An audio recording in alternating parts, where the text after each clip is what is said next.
Welcome to Mantra 5 talks. Pallavi ప్రశాంత్‌కు Harish Rao special wishes. రైతు బిడ్డ మొత్తం ఎంత గెలుచుకున్నాడంటే పల్లవి ప్రశాంత్ బిగ్ బాస్ 7 విజేతగా గతంలో సోషల్ మీడియాలో వీడియోలు చేస్తుంటే బిగ్ బాస్‌కి పంపించాలని కోరుకుంటుంటే అతడిని పిచ్చోడు అనుకున్నారు. కానీ అసాధ్యాన్ని సుసాధ్యం చేసి చూపించాడు. బిగ్ బాస్ ఇంట్లోకి వెళ్ళడమే కాదు విజేతగా నిలిచాడు. ఒక రైతు బిడ్డ ఎంతో మందికి ఆదర్శంగా నిలిచాడు. ఉల్టా పుల్టా అంటూ సెప్టెంబర్ 3న ప్రారంభమైన బిగ్ బాస్ సీజన్ 7 మొత్తం 105 రోజుల పాటు సాగింది. మొత్తం వైల్డ్ కార్డు ఎంట్రీలతో కలిపి 19 మంది కంటెస్టెంట్లు లోపలికి వెళ్లారు.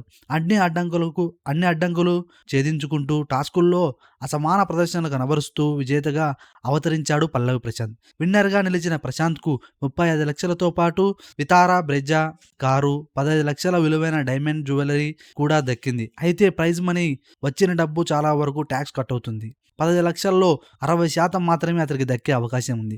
వాస్తవానికి బిగ్ బాస్ విజేతకు 50 లక్షలు ప్రైజ్ మనీ అని అనౌన్స్ చేశారు. కానీ ప్రిన్స్ ఆవర్ 15 లక్షల సూట్ కేసు తీసుకోవడంతో ప్రశాంత్కు 35 లక్షలు మాత్రమే దక్కాయి. ఇక రెమ్యునేషన్ విషయానికి వస్తే రోజుకు 15,000 రూపాయలు మాత్రమే ప్రశాంత్కు అగ్రిమెంట్ కుదుర్చుకున్నట్లు సమాచారం. ఈ లెక్కన 15 వారాలకు కలిపి 15,75,000 అందినట్లు తెలుస్తుంది. అంటే రెమ్యునేషన్ మొత్తం ప్రైజ్ మనీ ప్లస్ మొత్తం కలిపి 50 లక్షల పైనే తనకు రావాల్సి ఉంది. ట్యాక్సులు అన్ని పోను దాదాపు 25 లక్షల నుంచి 27 లక్షలు అతడికి అందే అవకాశం ఉంది.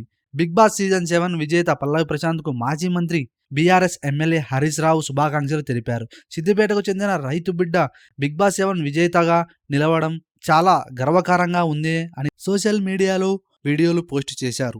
పల్లవి ప్రశాంత్ ఈ పేరు రైతుకు ఇంటి పేరుగా మారిందని ప్రశ్నలు గుప్పించారు. పొలం నుంచి బిగ్ బాస్ హౌస్ వరకు అతని ప్రయాణం ప్రేక్షకుల హృదయాలను కొల్లగొట్టిందన్నారు. ప్రస్తుతం హరీష్ రావు ట్వీట్ సోషల్ మీడియాలో వైరల్ అవుతుంది.